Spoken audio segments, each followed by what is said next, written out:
Therefore, based upon the totality of the evidence, my office cannot move forward in the prosecution of the charges filed against Mr. Scheffler. Those charges now gone, officially dropped against the world's #1 golfer Scottie Scheffler. His 12-day saga in the Louisville court system ended Wednesday. The Jefferson County Attorney Mike O'Connell agreeing it was all a big misunderstanding between Scheffler and Metro Police Detective Brian Gillis. Thanks so much for joining us here at noon. I'm Brooke Hash. At the same time as these charges were dropped, new body camera video was leaked from this case showing a Metro officer questioning Scheffler after that arrest. His attorney says it shows police trying to get Scheffler to incriminate himself. And all they were trying to do is get him to admit to something that he didn't do. Our senior reporter Isaiah Kim Martinez, along with photojournalists Emma Gefter and Alyssa Newton, spoke to the attorneys on why this video was not released before the charges were dropped. Mr. Scheffler's characterization that this was, quote, a big misunderstanding, close quote, is corroborated by the evidence. It's the decision some predicted was coming from the moment police put Scottie Scheffler into handcuffs at Valhalla Golf Club.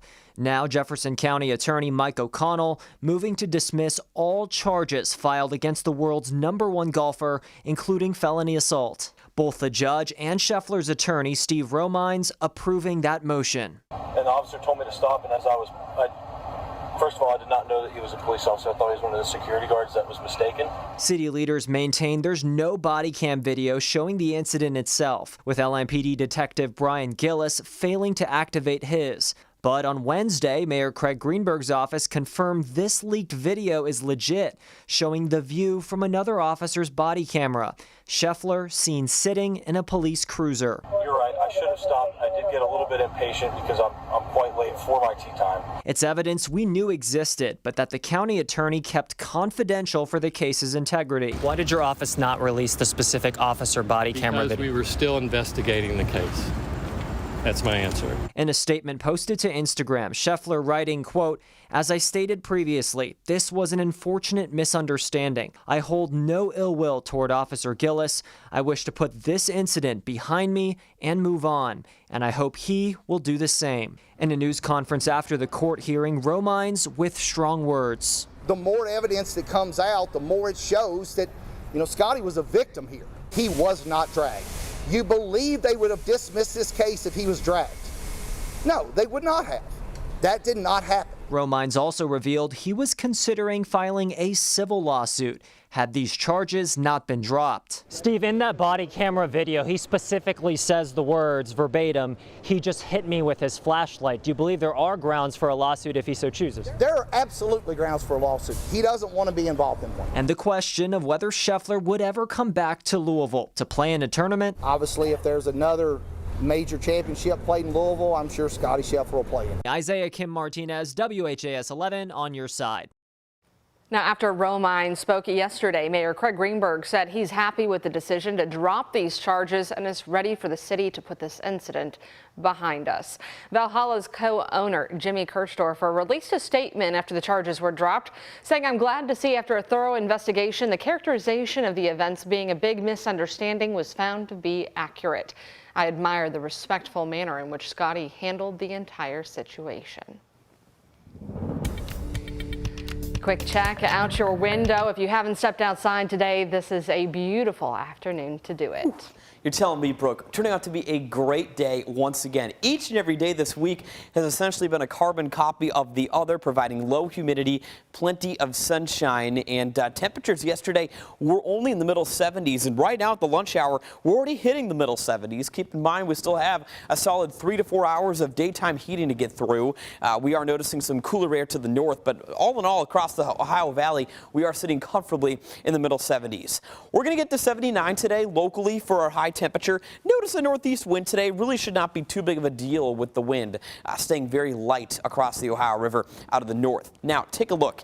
We're going to be previewing some rain chances later on in the 7-day forecast, actually into the weekend itself, Saturday afternoon and Sunday, or Saturday afternoon into Saturday evening. There could be a couple of pop-up showers, maybe a rumble of thunder, and some of that may affect us into the morning hours, but right now the timing of it looking to be later in the day for Crusade weekend on Saturday. Saturday. Sunday trending drier, which is good news, but we're also tracking into the weekend and next week higher humidity values. Kind of getting more into the muggy to at times humid side of things as we guide you into early to middle portion of next week.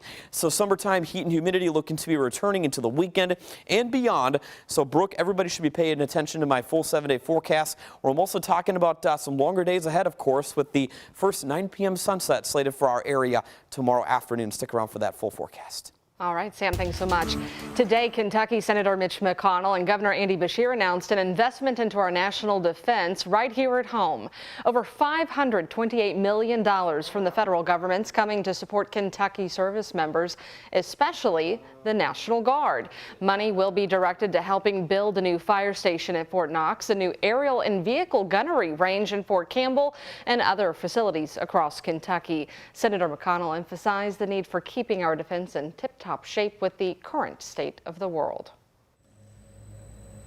We cannot and should not let political differences hold our national security hostage any longer. If we want a world with less conflict and fewer challenges to America, we must preserve our strength. Well, Governor Beshear said the investments into the Kentucky National Guard are well worth it, as it was just recognized as the best National Guard in the country. Well, right now, the Louisville Fire Department is defending the more than $87 million it's asking for in Mayor Craig Greenberg's proposed budget. It comes amid contract negotiations between the city and Firefighters Union, which is demanding pay raises. Our Alex Dieterer and photojournalist Elijah McKenzie explain. The department at the forefront of life-saving measures on the 2nd Street Bridge in what could have been a deadly Nulu apartment fire. We've had a couple that are really in the public eye recently, but our members do this stuff day in and day out, all the time.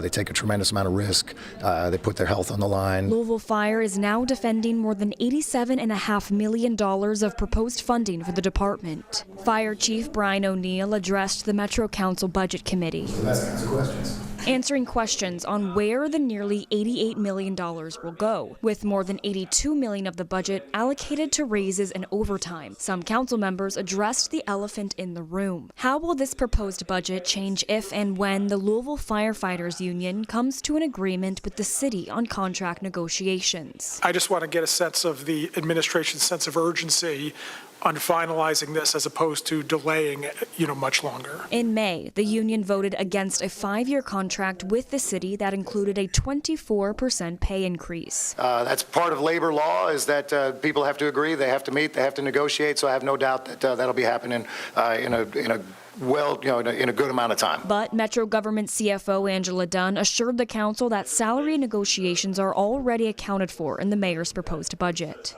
In Louisville, Alex Dieterer, WHAS11 on your side. Mayor Greenberg is also hoping to raise pay for those working in Metro EMS. Included in his budget is a 5% raise for EMTs next year, with plans to increase that to 18% soon after. Metro Council is scheduled to vote on that budget come June 20th. Meanwhile, in southern Indiana, the Floyd County Council disapproved funding for 2 new ambulance contracts for the rest of the year. In a 6-2 vote, the council formally approved contracts to Highlander Fire Department and AmeriPro. The council is replacing New Chapel EMS, which former Clark County Sheriff Jamie Knoll ran for a number of years.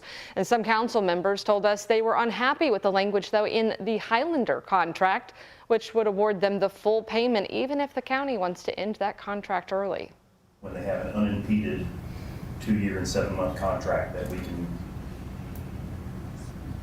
They can never leave the firehouse, and there's nothing we can do about it. For those that may not, or colleagues that may not have been able to get behind it, just keep an open mind, and hopefully we'll be able to see this work for the community. The council still needs to allocate funds for a full contract in 2025. The full amount of both current contracts through 2026 is expected to be roughly $3.5 million. Both contracts are set to go into effect this Saturday.